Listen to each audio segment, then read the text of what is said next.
And welcome to another exciting episode of the In-Game Boss Podcast. I am your host, the In-Game Boss, a.k.a. your retro activist, a.k.a.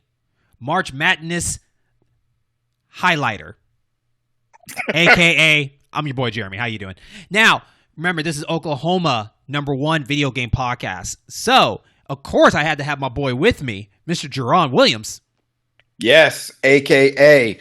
the Grumpy Bear, a.k.a. the Evil of Aku, a.k.a. second round of antibiotics for pneumonia. They suck. Horse pills this big. Ooh. Yeah. Yeah, I got to toss those back and drink a whole jug of water. You know, it's so funny. Like, when I was younger, I never learned how to gulp, really, until later on. So taking pills suck because I would just like swallow, but I didn't know how to like gulp a whole pill down. I would just sip until like it would just magically fall down there. Worst moments of my life. That's why, like, thank goodness for chewables. But you know, chewables. Yeah, they don't have, the closest they have are the antibiotics you put in a syringe and shoot down your throat. Yeah. And for multitude of reasons, I'm not going to do that. I'll just swallow the pill. I had to learn to take meds and swallow pills on the regular since I was like 18 or so. So, I mean, I don't know anybody. Yeah. I think it's universal. People don't like taking pills, you know, unless you're like, you know, you're part of the drug addict system and whatnot. But like for medication for health and whatnot, like I don't know anybody that's like, all right, I got to take 2 pills a day followed by this and this and this. These schedules, like taking medicine stuff. I'm glad I'm not in that situation yet. But at the same time, it's just like, trying to keep a schedule to like, okay, I got every 4 hours, I got to take this next pill from like, even like pills like laxatives and other stuff where like, or calcium pills. I had to take calcium pills for a couple times because, you know, I didn't know if I was lactose intolerant yet. So I had to take calcium pills to test that out. Now, I don't know yet if I'm still lactose intolerant, but I just been sticking with almond milk and I just haven't looked back. So, you know. Okay. But then again, maybe not because I eat a lot of cheese. So maybe I just answer my own question. So it might be just the certain proteins in milk that you can't stand. Maybe cheese slides by. Yep, that can work. But yeah, I mean, I'm already at the point where I have to take daily maintenance meds. So when I get older, I'm going to be good to go. Okay. But from what I've heard with medical technology, they're already at the point where they're developing patches, or they already have patches out that give timed release of meds. So maybe you get like they give you like a box of patches that last you like for a month, and you just put one on each week, and it just time releases the meds for you. Kind of like how they do for birth control. Like there's birth control for women. I mean, there's a patch that they can put on, and it time releases the hormones or the meds. Yeah. So maybe we'll get to that point where it's like, oh, all right, I'm covered for another week or 2 weeks. Well, besides of taking pills on this show, we are a video game podcast, and we are here to talk about, you know, video games is what we like to talk about here. And so if this is your first time watching us, thank you so much. Always leave a comment down below. Tell us how we're doing, if we're doing good, bad. You know, comment on the topics that we talk about today. And if you are a listener, thank you for, of course, listening us on all the listening sites. Remember, we are on Facebook and Twitter, and remember that we have a link tree, so that link tree will take you to all the connections to the listening spots, including YouTube, which we love you for to subscribe and whatnot. So just to do cleanup real quick, it has been a while since Jaron and I gotten together to do some cabinet sessions. You know, our schedule has been pretty busy. As you can hear, Jaron's going through a condition right now, the pandemic. Hopefully, maybe maybe in a month, because, you know, I go and speak for myself that hopefully I'll be getting my vaccine shots, and then maybe you will too. And hopefully we can get a scheduling day to kind of get back together and, you know, maybe hit a day where we can do like 3 episodes back to back to make up for some time and whatnot. So I'm just saying that because cabinet session is not going away. It's just It's just been a couple of bumps on the road before we can get back on track on that. So yeah, it's the global pandemic, and honestly, I hope I have better luck getting a vaccine slot than finding a PS5 or a GPU. Because right now, all three are in the same boat of how hard it is to grab one. right, You know, my friends are like, "Yeah, I got my second vaccine shot. How are you doing?" I was like, "I still can't get one, man." Mm-hmm. It's like unless I'm going to drive about 150 miles to Weatherford or wherever the hell. I know. Right. Yeah, I'm trying to get one within 25 miles. So we'll Kevin. see. So with that, Kevin says we'll be back soon. But you know what else we need to do? We need to do another fun segment of "Baby Come Back." Any kind of fool can't see. I was wrong, and I just can't live without you. And as you know, this is our small little ongoing series where we talk about video games that we love to come back in some way or shape or form. You've probably seen one show dedicated to that idea. That is the World Gaming Trade Show that I do with my boy Brendan from the Game Addict podcast. Definitely check that Big out. ups. That is a monthly show. Definitely check it out. It's awesome. The last one we did, as we're talking right now, is we did Spec Ops: The Line, followed by Final Fantasy Mystic Quest. So, interesting combination right there. Yeah. And so, some fun ideas what to do in Mystic Quest. I have never played Mystic Quest in my life, so I had to do research on that, and Brandon did. So Brandon and I had some fun ideas what to do with that game. So, but the game I want to talk about is a little different from last time. Which, Jaron, if I'm correct, was it Golden Axe last time, or what did you pick last time for your baby comeback? I picked all of EA Big. That's what it was. Yeah, EA Big. Yeah. I thought about Golden Axe, and side note that Golden Axe arcade cabinet will be back on sale in July, but I chose EA Big. Okay, are you gonna cop the arcade coming back? Are you gonna cop that? If bills line up, yes. Okay. Yes, I'm going to cop that for myself and Final Fight for my dad. Okay, cool. So the game I want to talk about coming back is from the Sega family, and it is a game that I played this game because it was at the time a pretty good looking game and using 3D modeling for the game at the time. And it was pretty cool where the visuals were going and the adventure. But I will be honest with you, just looking at the game overall, it's a weird freaking game. It is. Like, it's a weird freaking game. And that game is Vector Man. And, you know, we get two entries in the series before the third one got canceled, coming to the PS2.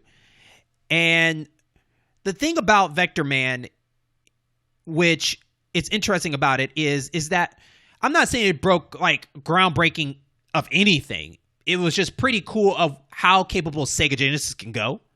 I mean, you could look at, for instance, the shoot 'em up game, Gunstar Heroes. You know, yes, the boss fights you see in those were really heavy on the 3D models. You know, everything kind of shaping around and everything like that. But Vector Man does it where the character himself has so many different forms. I mean, this is a story about a robot that basically plays like a person that just dumps stuff into the sun. He's like a garbage man, but that dumps trash into the sun. But he's Wally, basically. And while he's doing that, Earth is going to a situation. I'm paraphrasing here, but Earth basically leaves. For population of humans have left for a while to go colonize different planets and whatnot, leaving these robots or Orbots to kind of take care of what's going on, kind of like Wall-E. And but when they come back, they find out that these Orbots have changed, and one of the Orbots accidentally connect himself to the network system of taking care of the Earth through satellites and whatever, you can name whatever, but basically a network ends up taking over all the robots, becomes this giant boss known as Warhead. So Vector Man comes back because he's the only one that hasn't been affected by it, and he goes saves the day. So there it is. If you read the stories, now you're playing this game straight up, you really don't know what's going on. Okay? I mean, each level is really weird. Like one moment you're at looks like a military base per se, to in the ocean, to a cave. One moment you're on a train track. Like, because Vector Man has so many different forms, right? He can turn into a bomb. He can turn into a jackhammer. He can turn into a submarine per se. He can turn into different forms of like animals. And the reason why is the creativity of he's made of like 1,000 balls per se, right? He's just a bunch of balls put together. He looks like a 3D model that just hasn't been completely done yet. You know, like, you know what I mean? Like, he's just a bunch of little balls, and then like they just didn't put the skin over it and made him human or whatever, right? So they just made him this. So he's just a 3D model, and like I said, with these balls abilities, he can just turn anything. With other abilities that he can shoot beams out of his hands per se, or Mega Man wise, shoot these little orb shooters. And they can get upgrades for temporary time or limitation, like shooting 3 at a time, or shooting ones that kind of shoot out like a slinky in an arc. Okay, yeah, like kind of like a slinky kind of style like for that. Yeah, I know what you're talking about. Yeah. So I barely had that power up before I got killed. Yeah, and so but. Before I go on of why I want this game to come back, so we had this project that we were working on, which is in hiatus. And it'll probably be hiatus for a very long time until we kind of get our schedules and stuff back in order where we can hang out more and get this stuff done. But we had a lot of episodes on this project done. But one of the games that we were talking about playing was Vector Man, and Jaron decided to give it a try for his session that he wanted to try it because he never played it ever until I want to say, has it been a year now since? It's been a little over a year. Yeah. since you touched that game or tried it out for the first time. So through that whole time, you have never played it because this game now is 16 years old. Over. It's over 60. Yeah, Vector Man came out in 26 years old. 95. Yeah. So it's 26 years old. Yeah, sorry. So it's 26 years old now. So within last year, and so it's been, 25 years since you actually first time playing this. So you played it and you didn't have the best of time with it, mainly because I think you set yourself up for a big fall when you told me that you played it on the highest difficulty. But I want you to kind of tell listeners what your take of it was at that time before I go on. My take was understanding, but not positive. It was, it was kind of you're dumped into the first level and you are it just comes at you fast and quick. And it almost doesn't feel, to me, it didn't feel too forgiving, for the very first level. I barely made it to the first boss and didn't get past the first boss. Now, I'm not some neophyte gamer. You're talking to a person who can run through Contra without the Contra code. But Vector Man, just the way it presents the new challenge or introduces the challenges to you feels very jarring at times. Okay. And I heard it's a lot better in Vector Man 2, but it was kind of ruined for me with Vector Man. I may give it another shot one day.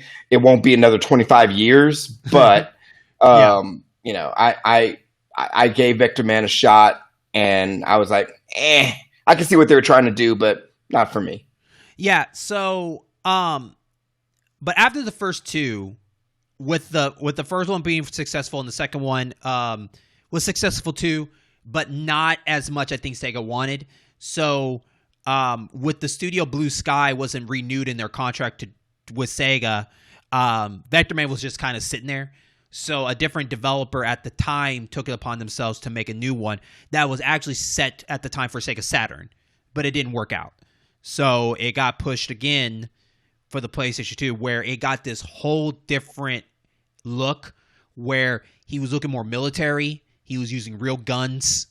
It kind of had the Halo. It had a Halo-esque kind of look. He had a rocket launcher on, and like, I don't know what happened there because a lot of people. You can look at this game right now. It's on YouTube, and I'll try to have footage for this episode. But you'll notice that they took away what made Vector Man interesting.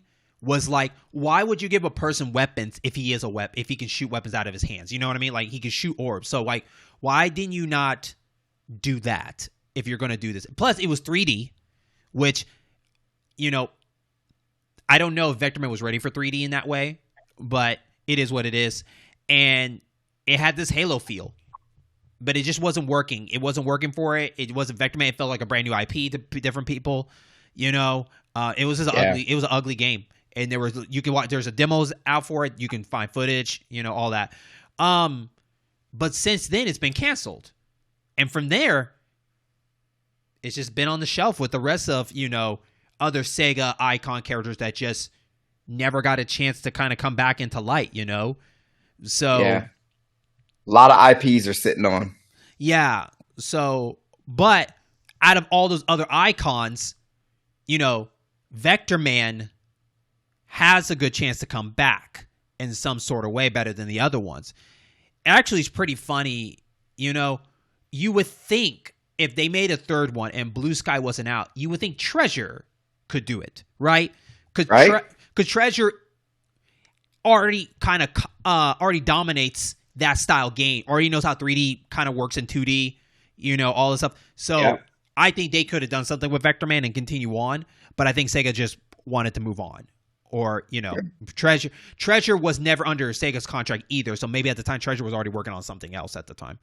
Probably Silhouette Mirage or Ikaruga or anything like that. Yeah, give or take, right? So why do I want Vector Man to come back? I want Vector Man to come back because I think ever since Sonic Mania was so successful that Vector Man can get that kind of treatment. Not the Mania way, just the fact of like, look what they did, kind of awesome with the kind of graphic look, shiny look of Sega, keeping that 2D but looking amazing with kind of updated, you know, quality of life stuff and all that stuff. And to get a reboot or a remake of the first and second one with like a new modeling, new look, 2D still, you know, what they can do, that create new abilities that Vector Man can do. I think that'd be really amazing to see what they can do with that. Or more of a more steady story and steady flow, because I know you didn't play too much of the game, Jaron, but it did feel like from level to level, you didn't know like where you're going really. Like, okay, so how did I get here to here? Like, it's kind of confusing, you know? Like, at one point, I thought I was even on Earth. Even though it did say Earth, I felt like this does not look like Earth to me. Like, what future is this? Because I think it's set in 2049, they said. So... Oh, crap. That's only about 28 years from now. Yeah, so just the fact they showed this kind of like... It's like humans used to live on this planet? So, like, you know... But to put it simply, man, like, I don't have too much details about it, but I think Vector Man could come back in a new way right now. With definitely the way 2D games have been looking lately. They can just really hit home with this game. As developers, I actually, you know, maybe bring Treasure back for this if they're, you know, still going strong. Yeah. You know, I actually wanted to pick Twisted Pixel at the time. You know, with like Explosion Man. You know, I like do that. I like that game, or that comic book one with the hero. I think that would be fun because, like, Vector Man, he had attitude, so he's definitely part of the Sega family. He had attitude. Yeah. Like when he would lean, and then like he would pop his hand, like he has a ball in his elbow, but it's like his part of his body, or like you'll have a yo-yo, and he's like, you know, it's these little things that's like, oh, that's so Sega, like. Got to make him some cool. Always have to have a character leaning on some, being cool. Thanks, Chameleon. Being impatient. Kid. Right. Thanks, Chameleon Kid. And so, but what about you, Jaron? Like, what would you like to see Vector Man come back as? Or what would you like to see? Platformer is fine. I mean, I'm sure some people was like they would want the 2.5D, which, considering what I've seen a lot of independent independent studios do, it's totally possible to do a very solid 2.5D of Vector Man. And like you were saying with Sonic Mania, I think in order for someone to kind of poke at Sega to get them to bring something back, they're going to need to make their own version. Like before Streets of Rage 4, people there was a computer on the computer. There was a mod called Streets of Rage Remake, which reused a lot of assets from Streets of Rage 1 through 3 and made a new story. I don't know if that specifically spurred Sega, but it did spur a lot of designers and developers to say, hey, you know what? I want to see Streets of Rage 4 come back, or I want to see Streets of Rage come back. So maybe if someone did that with Vector Man, I could see a 2.5D. I could see no realistic weapons, but new forms for him to change into. Maybe a little bit of puzzle solving elements where you can change into forms at will. So, hey, you got to go somewhere. You got to break through this ground. Oh, let me go change to a jackhammer. Oh, you got to break through, or you got to fly over this wall. Okay, let me change it to like a puddle hopper. So or Metroidvania could work for you. Yeah, I mean, not too much because, God forbid, it turn into a roguelike game, and it's like we got enough of those. But Metroidvania style, but I would say like 30% Metroidvania, 70% action. Okay. So I will say that I would like better boss fights, because they had the weirdest boss fights in that game. I mean, you went from a helicopter, you fight a polar bear at one point. You'll fight a couple of bugs. Like I said, this game is so weird. So like you really have free range, because like anything you do weird or weirder, it's like it's Vector Man kind of answer. You know what I mean? And so yeah. But that's all I can say on that before we move on. But what about you? For the listeners, let us know. And if you're watching us, of course, leave a comment down below and see would you like to see Vector Man come back, and what would you like to see from that. So with that, let's get in some news. Jaron, my newsman, my news anchor. All right. Well, Microsoft, the acquisition of Bethesda ZeniMax has been completed. It had some approvals to go through in Europe. That's done. So Bethesda ZeniMax is now part of the Microsoft family. They released a whole promo video earlier this week about it, putting their characters with Microsoft's characters. Microsoft did confirm that some of their games, they won't say which ones, but some of their games will remain exclusive to Xbox/PC. Jaron, yes or no? Will Starfield be exclusive to the Xbox? I say timed exclusive. Okay. You know why timed? Why? Because you're going to have timed, I say a year, because to get that fire, Starfield sells like gangbusters on Xbox. And then after a year, it's on PlayStation 5. Congrats.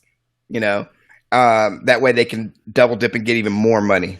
Do you think get more money while denying Sony? Well, I was going to say, would you think from last year when it was our first episode of season 4 that this was probably been in development for a while for both generations? So why would they stop production for the PlayStation one?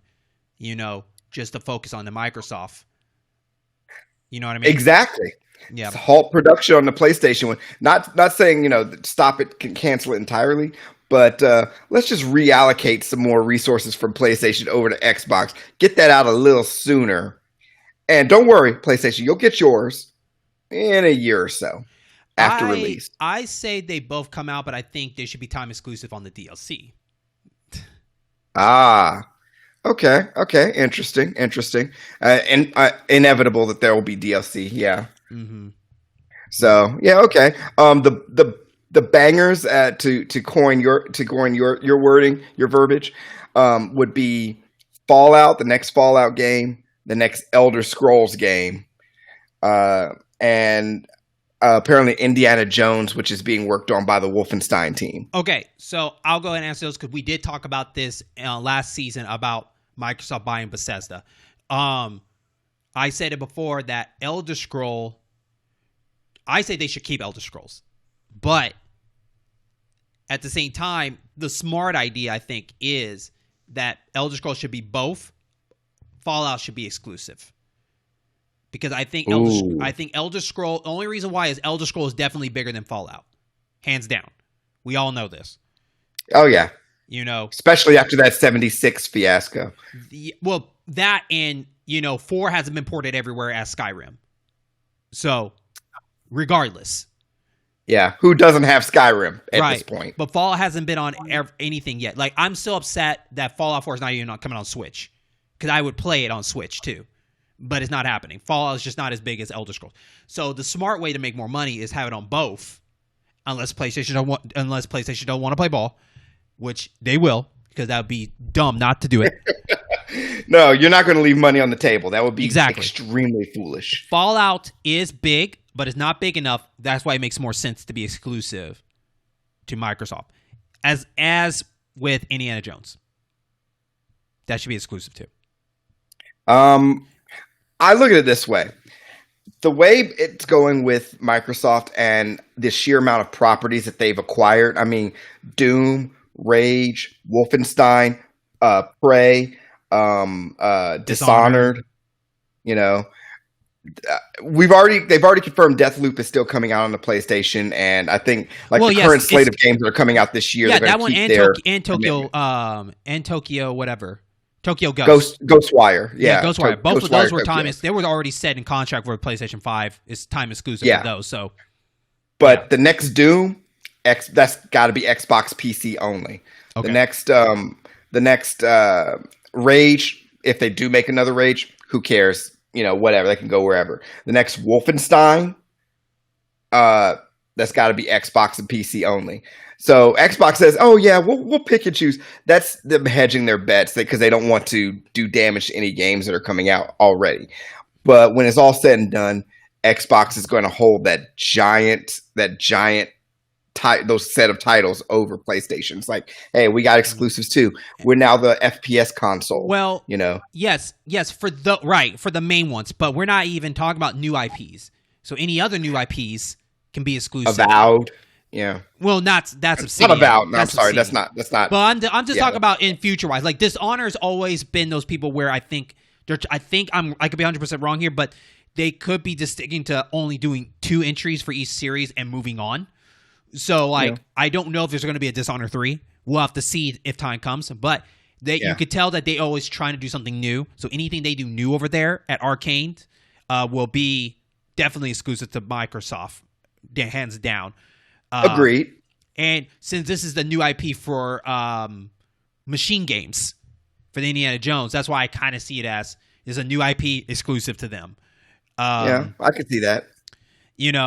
So because if you think about it now, there will be if I include Elder Scrolls, you'll have 3 games already set in stone that's going to be out on PlayStation 5 and Xbox, and that's that one including Ghostwire and Deathloop.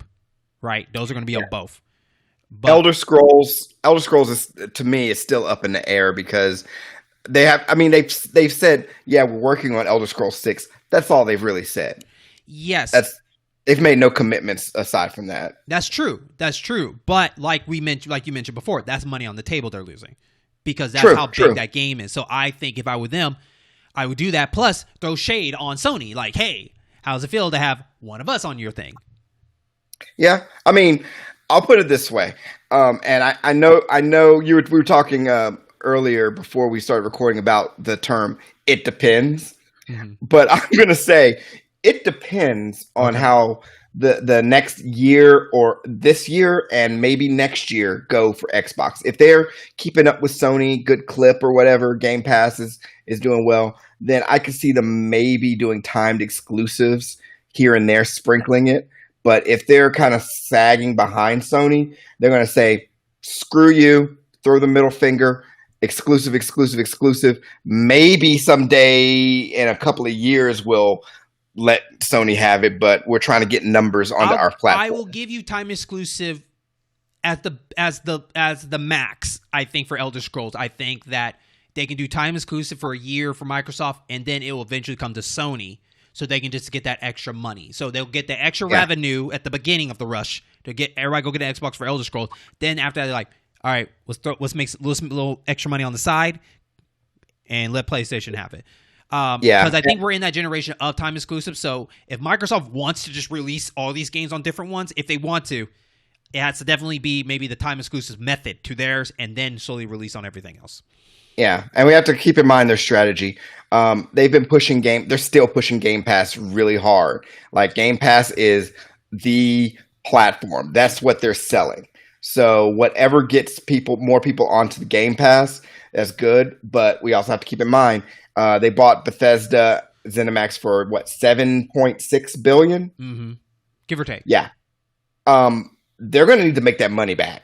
It's like, I don't know about you, but if I drop 7.6, billion with a B on anything, I'm bringing like 10 buckets. Yeah, but the different scenario in this way is they're getting over 5 studios in the outcome. So that's definitely more money coming in for that situation in that way. True. Instead of just paying that much money for one. So I think the payoff the thing about Microsoft is they're always never hitting the ground running at the beginning. It's a slow burn. They've always been a slow burn when it comes to exclusives. And I'm not saying that it's worth the wait for these games to be released. I'm just saying that by the time these games come out, it's where the question is, where is Microsoft now at that point? Like last year, we got before the Bethesda deal, we did a discussion with Jaron talking about their show they showed at E3 last year about all these games from Rare, from all these.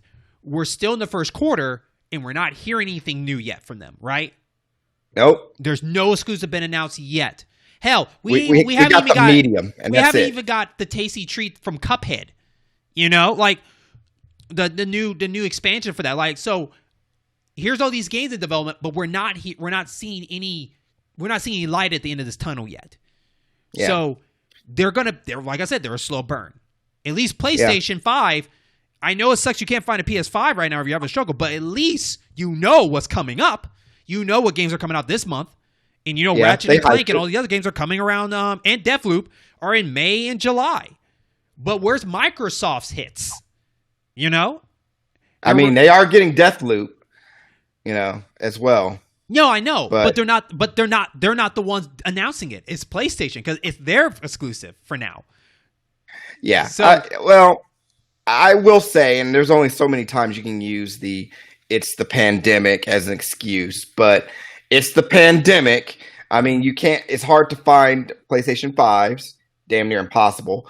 And it's really difficult to find Xbox Series X or S. I almost pulled the trigger on one earlier this week and I was like, I'm crazy. Wait. But yeah, it's still hard to find those consoles. I want to separate. Sorry, go on. I'm sorry. I'll say what I need to say. Sorry. Oh, no, I'm just going to say it's hard to find those consoles.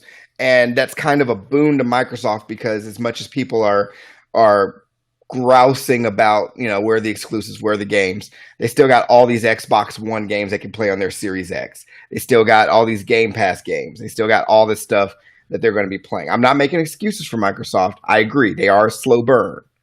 But they're going to parlay this this global pandemic into their advantage. My only counterpoint to that is, why would I buy one now? FOMO. Just so I can have it, or am I excited for what's coming up next? That's the difference. Regardless if you can't find one, the question is, do you want one right now? For what? I don't really want either right now because neither of them, neither PS5 nor Xbox Series X are really just neither of them are rustling my jimmies right now. They're not for you, but that there is games that are coming soon for PlayStation 5. Regardless, at least it's something coming. Microsoft hasn't had anything coming in. That's what I'm saying. But can you say that there are bangers with a B coming for PS5 in the next 5 months? Bangers is not the thing. It's exclusives. Regardless, bangers or not. They're not bangers until they make a hit. So, you know, like I mean, are you okay? Is there anything you're anticipating in the next 5 months? Ratchet and Clank. Okay, all right, all right. Rift Apart. I got you. I got you. Yeah. Yeah. So. Oh, that was it. Okay, I thought you were because Horizon. I would love to. If but we if don't have Horizon any, there's no West information came out. about that. That's what I'm saying. Like I want to talk about games that we have confirmed dates on. But that's my point right there. There are some exclusives coming to PlayStation, but I mean, this is just from my opinion. There's not enough to make me want to jump. Like if I get you on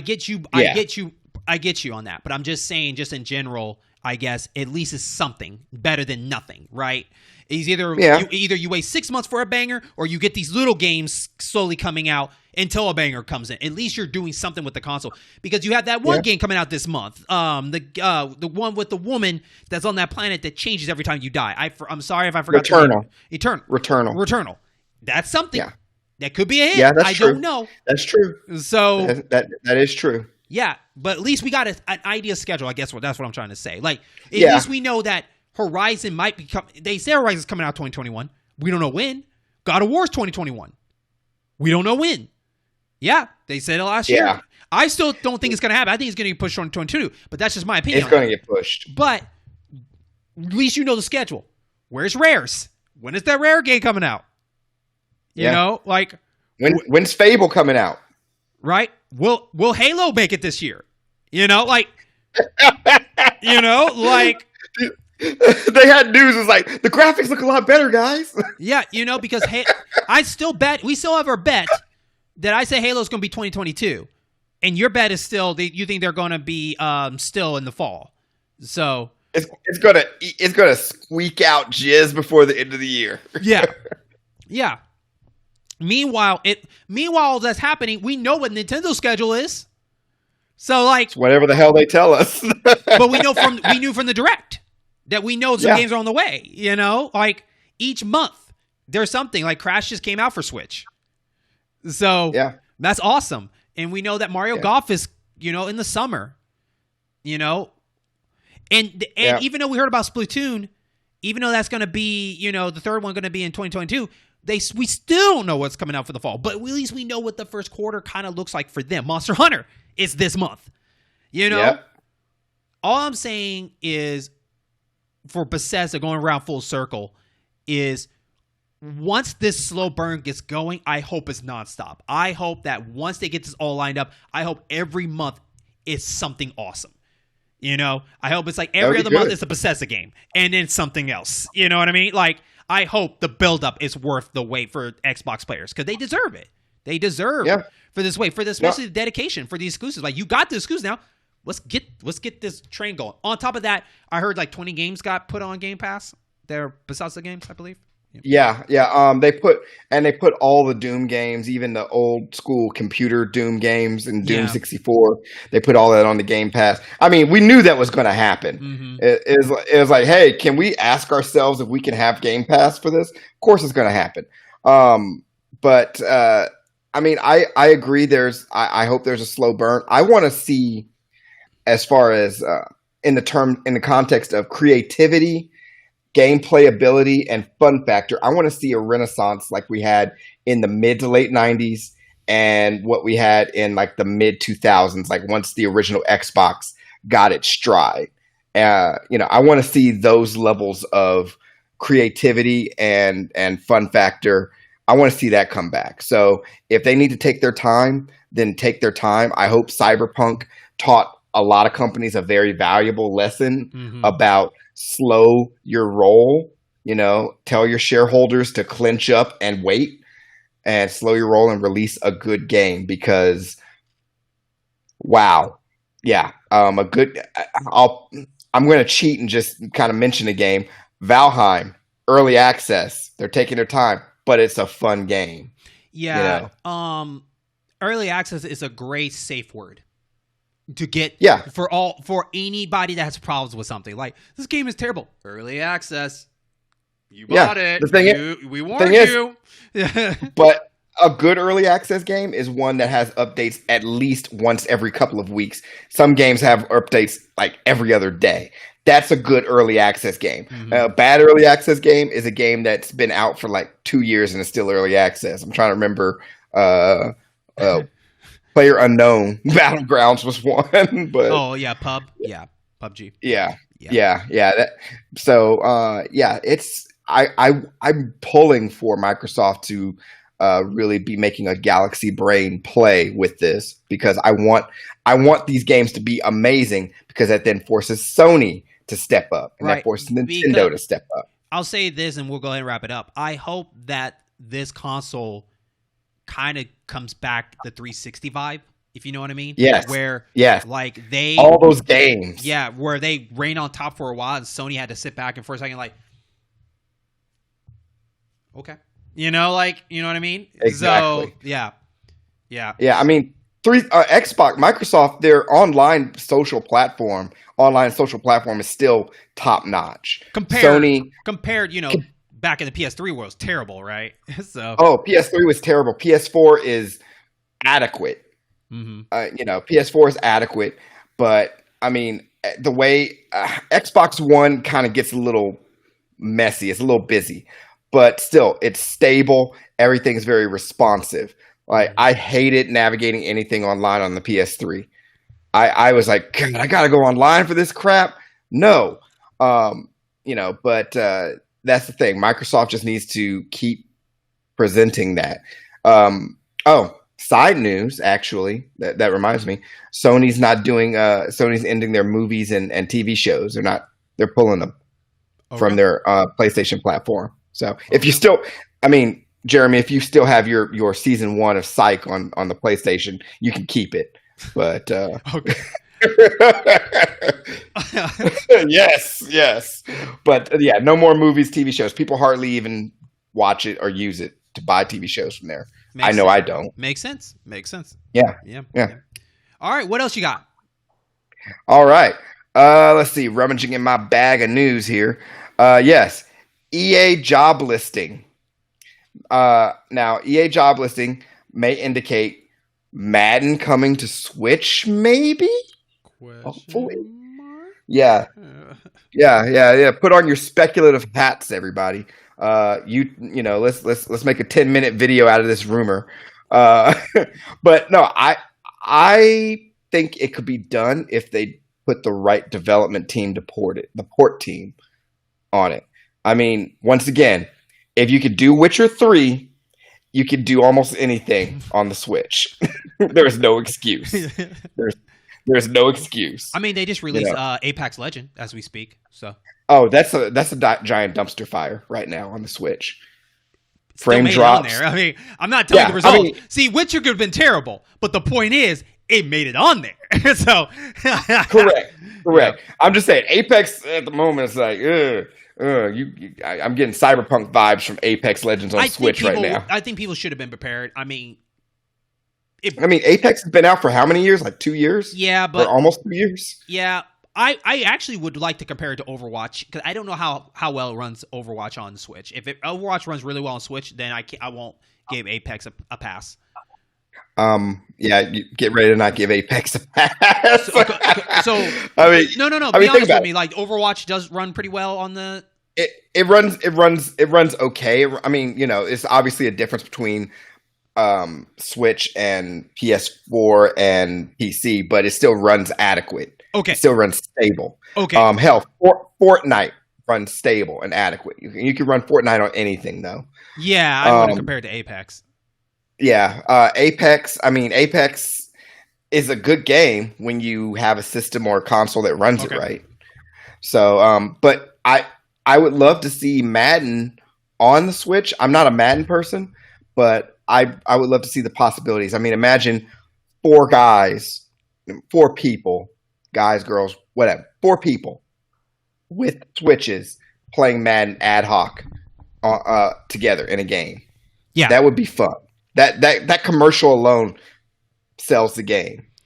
I don't know why it hasn't been considered yet. I guess a long time ago, right? In our episode last year when we did Nintendo versus EA, like, why is there so much money on the table for not porting this to the Switch, along with like The Sims? I mean, you put FIFA on there, but you barely cared about it. You just put it on there, and I don't want that for Madden. Like Madden deserves a little bit more because Madden is bigger here. Yeah. But NBA 2K. I mean, 2K, yeah. I mean, different company, but still. Yeah, I mean, for sports, like 2K, out of the sports, 2K is the basketball game is the best thing to play on there, right? Yeah. You haven't seen NBA Live in a minute. Right, but just the fact that you could do local play, you know, to online if you wanted to for the Madden game. And I think that it would be awesome on there, you know, with your Switch, with touchscreen, picking your plays. That would be awesome. Exactly. That would be awesome. Get your plays. You know, you can even, if they can do it, custom mapping out, like if you can get like some kind of like touch marker, you know, you tap the color and then you can kind of mark where you maybe want it for your mind. Not make your players do it, like where the route goes, but just for your mindset, you know, maybe you have an idea you want to play out on your thing or something like that in your head. I mean, that would be a good gimmick though. Make your own playbook with the touchscreen. There you go. I mean, Mario Maker 2. Yeah, you can do it. But EA we're talking about, I don't think they're going to go that spoiled on Nintendo like that. So I'm just trying to think simple for EA. Like, what's the simplest thing we can do? I mean, simple. Draw a line. Your players do that. Yeah, but I do agree. You can do 4 players. You know, play teams. You know, 2-on-2 or whatever. Yeah, you know, it'd be fun. I mean, think about how many families. Actually, reports like in Forbes report that families that own a Switch are almost guaranteed to own either an Xbox or a PlayStation, right? So that might be another reason why EA is kind of like, because we're going to make our Madden sales. The other reason is, you know, higher ups at EA are a bit of graphic snobs. Madden almost every year, especially the first Madden of the new generation, the first official Madden of a new generation, is used to show off the graphics power of a console. Now here's the number one question, the elephant in the room. Has this game ever been cross-played yet? And if so, would now be the time? Oh man. Because that would be amazing. I say yes, but I think it'd be amazing for a Switch player to cross-play on somebody on like I could be on the PS4 and you could just be chilling on the couch playing the Switch, play football a game. So I get my own screen, you get your own screen, we have fun with it. That'd be amazing. Yeah. Because I agree. Because if I'm correct here, Apex Legends I believe is cross-play. Yeah, I think so, but unsure, but I think so. I believe so, along with Steam, you know, with all that stuff. If I am wrong, leave a comment down below. But I think if Madden has not been cross-played yet, this is the time to start it. Got those Nintendo kids playing with those Xbox, talking. Even without Nintendo, like Madden should already be in crossplay now. Regardless, I'm just saying, like, it'd be awesome if they could all crossplay. But I'm surprised crossplay hasn't existed yet for Madden. It is weird that they haven't done that. Like sports games in general, you would think it would be almost a no-brainer. But I think, and I'm not certain, so don't quote me on this, but I think the way that their online is set up, it's very peer-to-peer. Mm-hmm. So maybe certain things don't match up. But then again, Microsoft has made crossplay with a lot of their games with Nintendo, and they said, hey, we're waiting on Sony to open up their side. And Sony eventually does. So it's possible, but I can't think of... That's the only reason I can think of for EA to be dragging their feet, aside from the fact that they don't know what innovation is if it bit them in the ass. Yeah. So. Yeah. But short answer, I hope it is. I honestly just want to see where it goes, because they talked about there hasn't been an EA game on Nintendo since 2012. 2012. And I don't here's my deal. You put your heart and soul into it, or at least a heart, and put it on the Switch. If it doesn't sell well, then don't put any more entries on it. But at least try it once and put some effort into it to see if it actually sells well. If it does well, then you should have done this in the first place and continue from there. That's all. That's my deal for EA. Just try once. You did it for FIFA. I know it sucked because I don't think you put a lot of work into it. On top of that, it just didn't sell well. But I think in America, football with Madden would sell a lot better than FIFA. I know FIFA's worldwide, but I honestly think football is bigger in this scenario. So, I don't know if the numbers would support that, but Madden is one of their big releases every year. So it's right up there. I'm just speaking. Let me put it this way. I'll speak for America. I think Madden is bigger than FIFA in America. No, it is. It is. FIFA's a very close second, but Madden is tops. Yeah. So I would like to test that out and see where that goes. You know, get rid of your team that's doing live. Use that team. Because NBA Live is terrible now. Just drop that franchise. Leave it alone. When was their last entry? I haven't even heard of one of their last entries. I think it was 2 years ago. So wow. Yeah. Okay. Yeah. So drop that. Whatever team you were doing. Actually, any team that's doing other sports other than your football and football, just put them on this team and make a Nintendo team or something. I don't care. Just do something. I mean, hell, you can even have do the whole Nintendo thing and have like Mario uniforms or whatever the hell. Just have fun with it. Right. But once again, it's like that's EA. I mean, you know how EA are. They try and squeeze $1 out of 15 cents. 2 steps forward, 2 steps back. Oh, good Paul Abdul stuff. Yep. All right. What else you got? Let's see. I have one last piece of news, I believe. Okay. And that is Dotemu. You remember Streets of Rage 4 and how awesome that game was? Yep. My man. Yep. I like that. So just the other day, or as of this recording is being viewed by our viewers and listeners, last week, they announced that they are working on Teenage Mutant Ninja Turtles. They are bringing back Teenage Mutant Ninja Turtles in a brawler format, a la, from what I saw, a mixture of the arcade game, the original arcade game, and Turtles in Time, and Hyperstone Heist. So but with they're kind of designed the animations differently. It's still bright, colorful. They showed like all the staple of Teenage Mutant Ninja Turtle villains: Bebop, Rocksteady, Baxter Stockman, the Triceratons, the Rock Soldiers, of course, Shredder, the Mousers, all of that. They showed April even kicking a little butt. So I bet you she's going to be a playable character. Where's Casey Jones? They didn't put Casey Jones. Casey Jones hadn't gotten any love in a while. I know, man. But that would be fun. I mean, we saw how Streets of Rage 4, you had your 4 characters, and then later you unlock Adam. Spoilers. And then you can unlock the Streets of Rage 1 through 3 pixel or sprite characters. So I wouldn't be surprised if they did this with TMNT. Okay. The Revenge of Shredder. Yeah. So when the trailer dropped, I think it took a lot of people surprised because there wasn't really any rumors about it. It just dropped. Yeah. And I thought when I first watched it, I thought are they just bringing back the 90s, redoing it? Just the cartoon, But that cartoon at the beginning was awesome.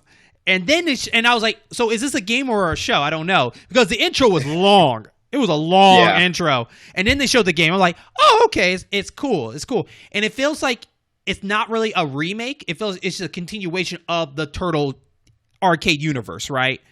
Continuing off where, I don't know if Hyper Heist was before or after or in between. It was after Turtles in Time. It was a Sega Genesis exclusively. So, the timeline looks like it could take place after that and continue on that instead of here we go again, rebooting the whole idea and all this stuff. And so, no, it looks really good. Same team that also did Scott Pilgrim versus the World. Oh yeah, it's gonna get hot. Yeah, so that looks really, really good. I'm excited about it. And it's funny because also last year, in our last season, we had our boy Michael Blanton, aka Metroid Mike, as we celebrated. Shout out. as we celebrated the 30th anniversary, that is the first TMNT movie. So go check that out. And, I just think it's funny that here's March and we're doing it again. And it feels like I wish this game was announced last year to celebrate the Turtles then. You know what I mean? Yeah. And so... yeah. Oh, and we played Rescue Palooza. That's another one, right? And that's the cabinet session. Go check that out. So, we kind of almost got our kind of wish turtle game, but not, right? Because to that video, we had, the boss fight at the end, we had a mess up because it glitched, but regardless, it was still awesome. I know this turtle game is not going to give us 30 plus characters to unlock every time you beat somebody to give it. For real. But and forever, a ton of levels that take forever to beat. Yeah. No, I hope this game is jam-packed. I hope that we even get villains that we never even heard of made up for this show. Even in the Turtle Arcade, I don't remember any episode in the 4th stage in the snow level that one wolf beast with the jacket that throws balls at you. I don't remember him in the cartoon at all. Just have fun with it. Make up some new villains. I don't care. I mean, the ball's in your court, company. Have fun with it. And I love the fact that one moment they're in the street, one moment they're in an office. Just be done with it. And I want all different kinds of foot soldiers. Bring out all the ridiculous ones. I don't even care if it's the ones that just come in for 2 seconds, throw dynamite, and walk off. Bring them all back. Oh, yeah. The hammer ones, all of them. Bring every single one of them back. So that's the kicker. Nickelodeon and Viacom, they own the rights to the Teenage Mutant Ninja Turtles. Yeah. So that's great because we all know Konami was just going to sit on their old IPs. I know they did the reshelled for the 360 arcade years ago. That was So exactly. So it's one of my many bones to pick with Konami, but that's for another day. Mm-hmm.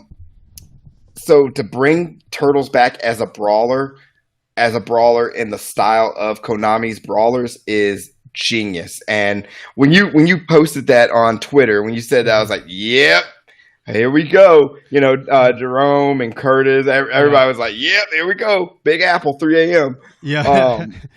You think they'll do that? You think they'll have those would that lighten your day? Each day they say the name and all that? That would be cool. They had that kind of that throwback in there, but something I threw out there is you know what? Let's go a step further. Let's throw more middle fingers at Konami. I want to see X-Men, because imagine they do X-Men with they work with Disney or whatever like that and do an X-Men brawler. X-Men with all the X-Men characters there are now. Just pick eight of them you want, and The Simpsons. So before we go into that, because we're going to talk about what other arcades. The one I want to flip it on you is what sequels, what continuations of arcade games that you would like to see them do. You know what I mean? Cadillacs and Dinosaurs. Okay. Why? One, Cadillacs and Dinosaurs did not get the love and appreciation it deserved. The fact that if you just tell someone, hey, what are you playing? I'm playing Cadillacs and Dinosaurs. Wait, what? It's the future. Dinosaurs are back. And everybody's got a Cadillac. So, it was a fun little 3-player beat 'em up game. Obviously make it 4-player and you have a nice collection of people they could go bigger, bigger dinosaurs, more levels, because the game was kind of short. Mm-hmm. You drive in your Cadillac in some levels and you're just beating people up in and out of your Cadillac or shooting. You got guns, you can shoot out of your Cadillac. That would be fun to see a continuation of it, but I know it was based on the comic book, so if they didn't go too far with the comic book, they're going to be limited on your sequel, or maybe not. Maybe you make a new story. I think you when you said The Simpsons, a Simpsons sequel would be really good because you can add a couple of bonus members or just character. I would love for them to do a voting of out of all the system casts, which characters would you like to see beat up people? Or something like Grandpa that. Simpson. Grandpa Simpson. Grandpa would be great. I would honestly like Ned Flanders. Every time he beat us, he prays or something. I don't care. I think Ned Flanders would be funny. Hokey dokey. Just hitting people. I think that would be hilarious. Oh, man. Yeah. You could do Barney. You could do Apu. Although there's that controversy with Apu that they wrote him. I think they wrote him out of the show. Yeah, but he won't be, but he don't have to talk. But you gotta continue. Well, I'm just saying, like, you can, I think he's going to be one of those stages where, like, you know, you're going in the Quickie Mart or something like that, and he'll be there and he'll have his bubble saying get out or something like that. You know what I mean? Yeah. You know, because I think Mr. Burns will still be the one behind it.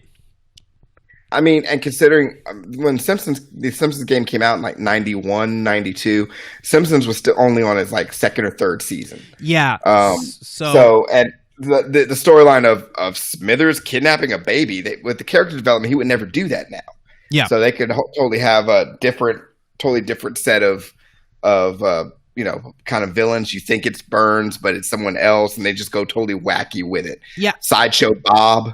You know, I really want them to get ridiculous on the stages, because, like, if you remember the other ones, like, you know, they went from the wilderness to, you know, the carnival and all this stuff. Like, I want something like going through the power plant. Like, let's get one going through the power plant.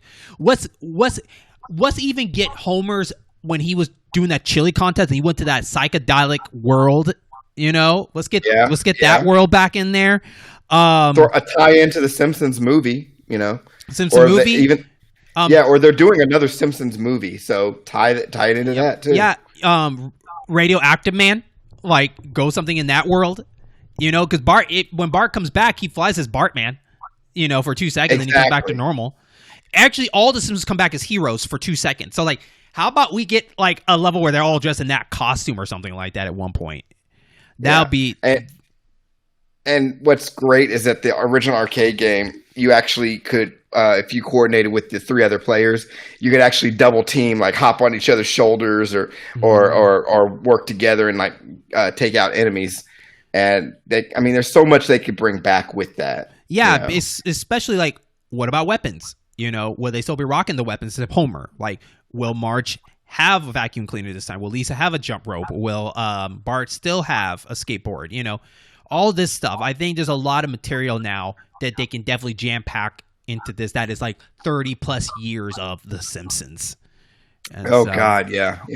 There's so much. Treehouse of Horror level. That too. But I only have one request. My only one request is every character has a special move, like a special like move, like clears out everybody.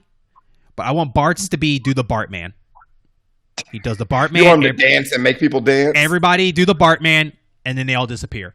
Kind of like Michael Jackson Moonwalker. Everybody dances, then everybody gets cleared out. Yeah, that's what I want. I can dig it. Dig it. I would love Marge's to either be she does that and then vibrates everybody, or she calls in her sisters to help and they clear the area. You know. Mm-hmm. I don't know. Lisa plays her saxophone and runs people off. Yeah, there's a lot of fun they could have if they did that, but the hurdles they'd have to jump through with Disney now. True. Who knows? True. What about your Golden Axe? Golden Axe looks like it's a contender. Yeah, I mean, we were just talking earlier how I am totally willing to pony up $499 for the Golden Axe 1-Up arcade just to get Revenge of Death Adder along with the other games. But I would love to see another Golden Axe game. I mean, that unreleased one that they let out on Steam last year, maybe not go with too realistic. I like the character design, the hand-drawn art. Let's go with hand-drawn art, but 4 players, just like Revenge of Death Adder, and keep the blood and make it a little longer. I want it almost twice as long as Revenge of Death Adder, which you can do if you keep the levels varied. Like on a raft, you're all racing on horses, or if you're that centaur woman, she is racing.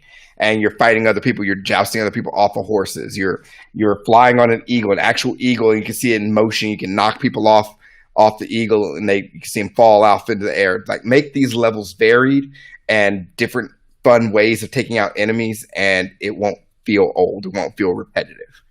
You know? Yeah. So I would love another Golden Axe game. I mean, hell, I would love another Alien Nation or not Alien Nation. Yeah, I think it was.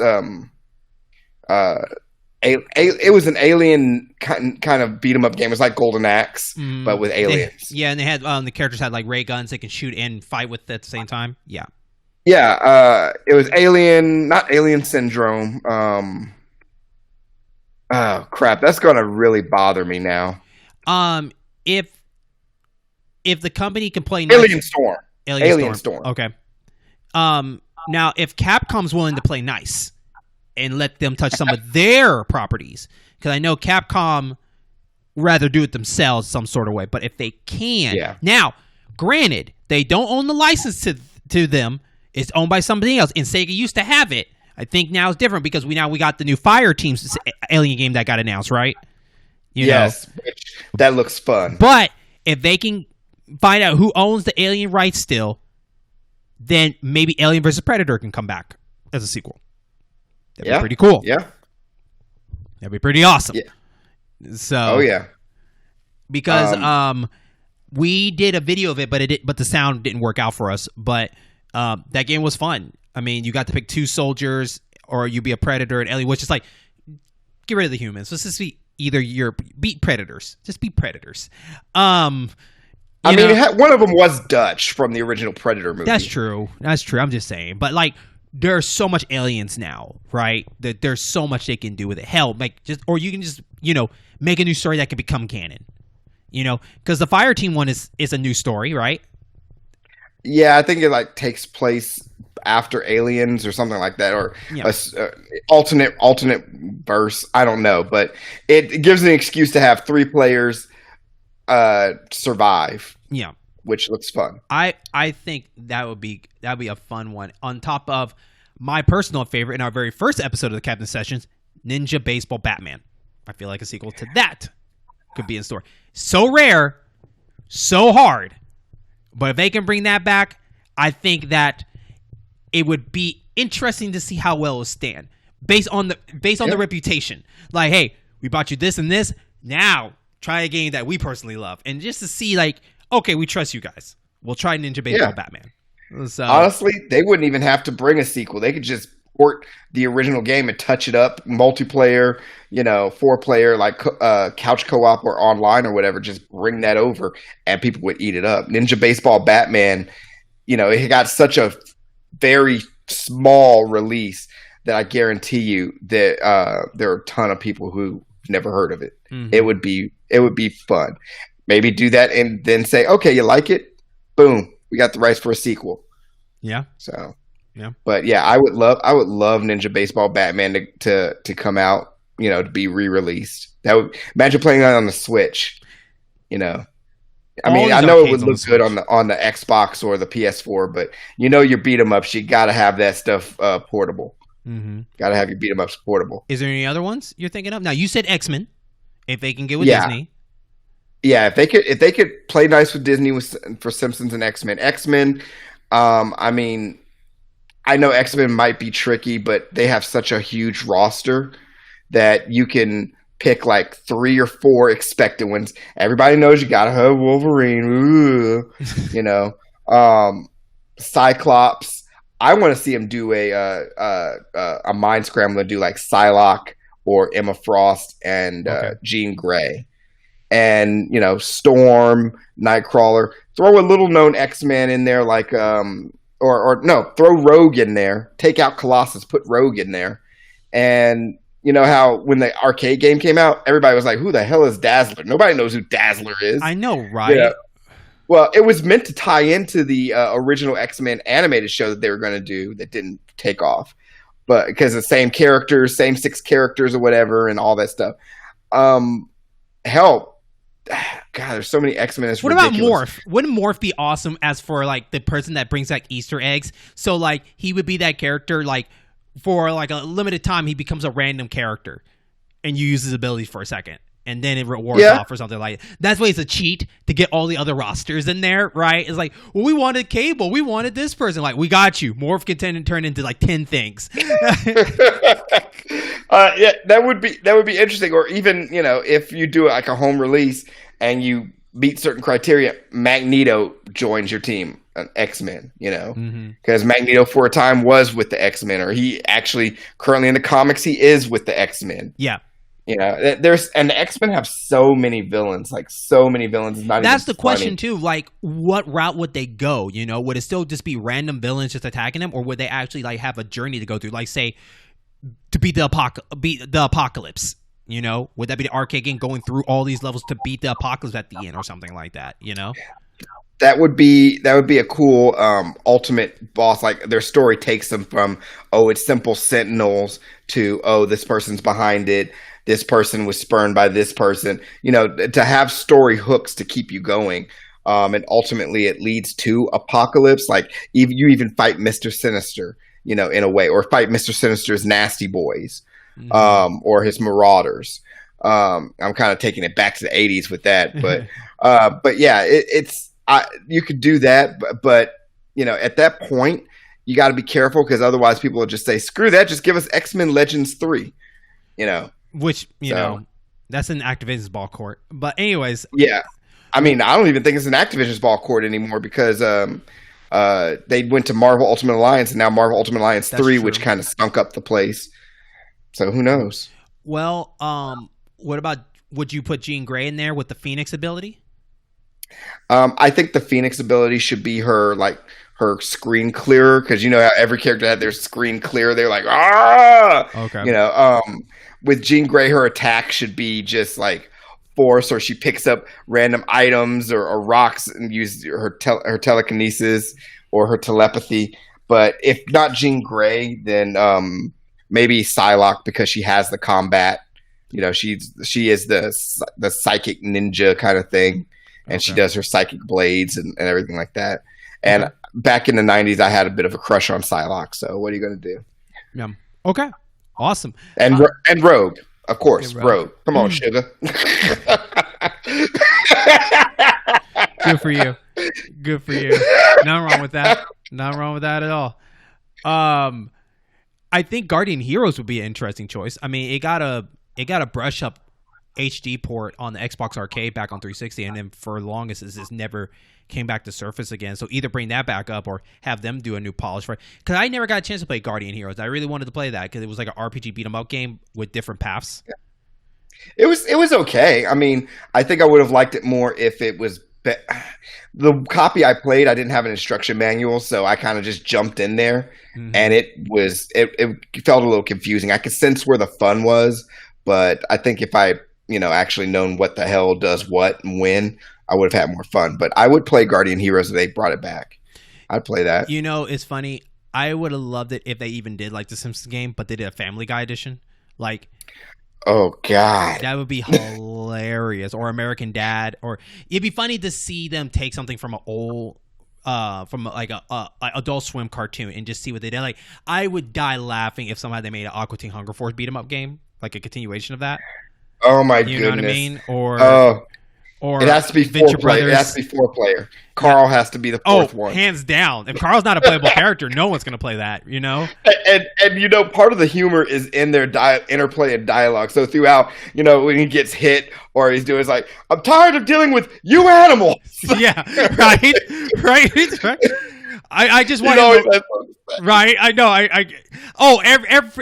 Every time like he has to stomp on somebody, he has to say tonight. You know, like exactly. Like every time. But it'd be just so funny to see like Frylock just floating around and his ability to shoot lasers. Shake's really kind of more like a fiddler. Like he just kind of fiddles with it, and then like Meatwad is the most powerful person in the show, so like he would just morph into weird stuff like the Samurai Abraham Lincoln or the hot dog, you know? Exactly. He just rolls and leaves a slight trail of meat wherever he goes, and of course they all have to have the end of the level when they celebrate. So Carl's just doing do that. Yeah. That'd be exactly. Yeah, that'd be hilarious. There's some good ones there. But now, with the Team Ninja Turtles 2 being a Nickelodeon show, there's a chance that in the future, maybe they could do an Avatar, the Last Airbender beat 'em up game. That'd be kind of cool. I thought they tried something like that, but maybe I'm misremembering. Okay. I don't know. I don't remember them doing a 2D one. I remember Platinum Games did one for Legend of Korra at one point. Yes, that's what I'm thinking of. Yeah, and that was Activision at the time. Yeah, it didn't do too well, but I heard it had flashes of brilliance. So, but I could see. I mean, okay, so I have no excuse because it's all on Netflix, both Avatar and Legend of Korra. So I have no excuse to not watch it. Mm-hmm. But I have never seen more than like a few episodes of Avatar. Well, so I think it's worth it if you can make the time for it. It's not long, it's only 52 episodes, the first season. So I got to finish Attack on Titan because I finally finished season 3. Okay. So I got to start season 4 and finish Attack on Titan, and then I'll move on to Avatar. All right, there you go. Oh, Attack on Titan. That would be a good beat 'em up. That would, dude. That'd be so hard because that's a lot of swinging around. I mean, they're taking on Titans. I don't know how that would really work because they don't take on little giants. There's no little giants in that show, so I don't know how that would work.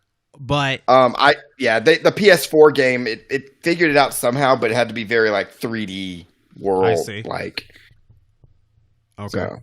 Okay. But I don't know. I mean, it maybe the whole game is like it's a mixture of a beat 'em up and a side scrolling shooter. Why? So you're in the air. Why not? If they can pull it off, I mean, then they can pull it off. But they're known for, when it comes to beat 'em up games, it's more of just slow walking and beat 'em ups. Yeah, never really slow walking. Stop. 8 enemies come at you. You beat them up. And move on. Yep.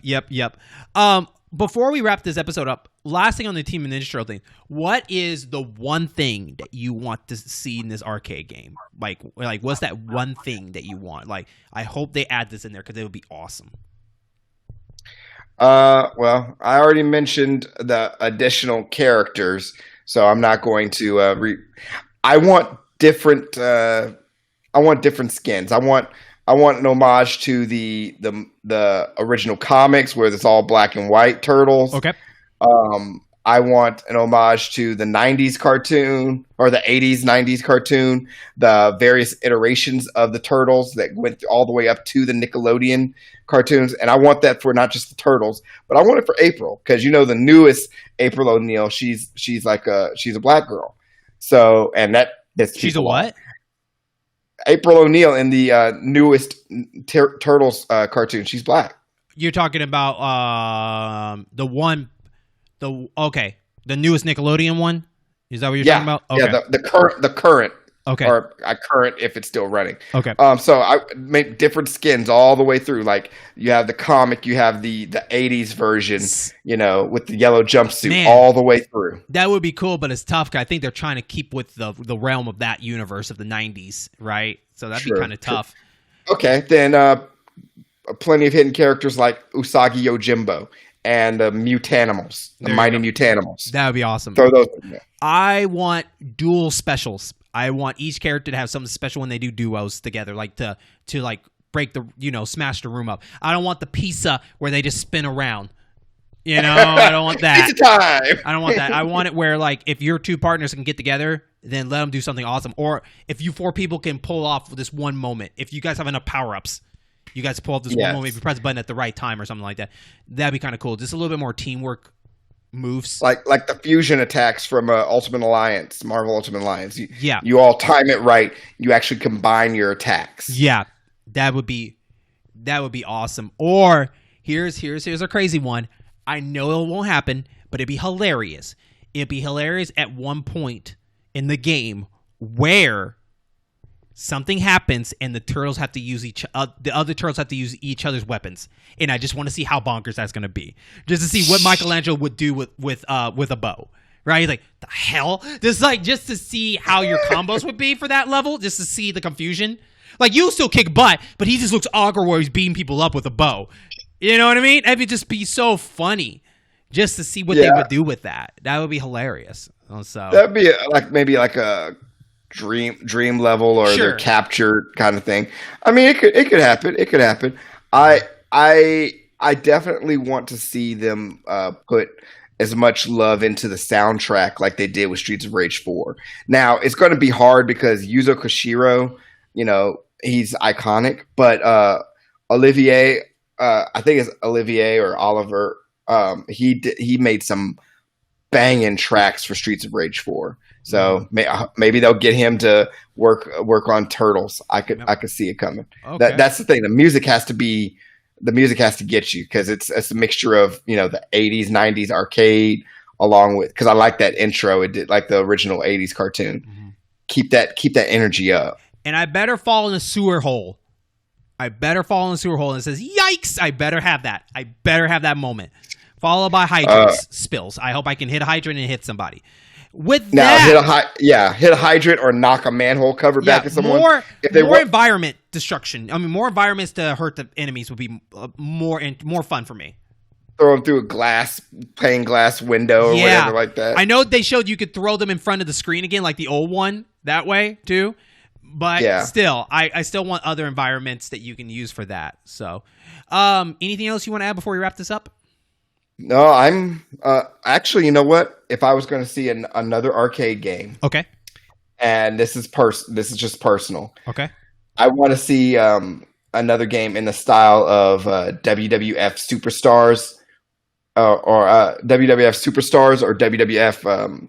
There's the two arcade games that came out. They were both by Technos in Japan. Mm-hmm. And they got the WWF property, or WWE now. So I know there's a game coming out, retro wrestling or Retromania, but I would love to see them work with WWE to release an arcade style game like they did back in the 80s and 90s.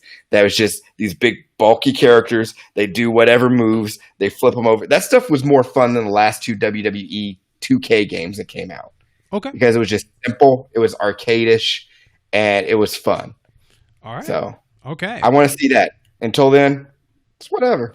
All right. With that, I want to thank everybody for listening to this episode. As you know, this is part of the In-Game Boss Program network of gaming and other variety shows. So check out all the things we did describe at the very beginning. Remember, we're on Facebook and Twitter. You can find me at Program In for that one, capital P, capital E. But if you want to find me personally, you can find me as RetroAmp07.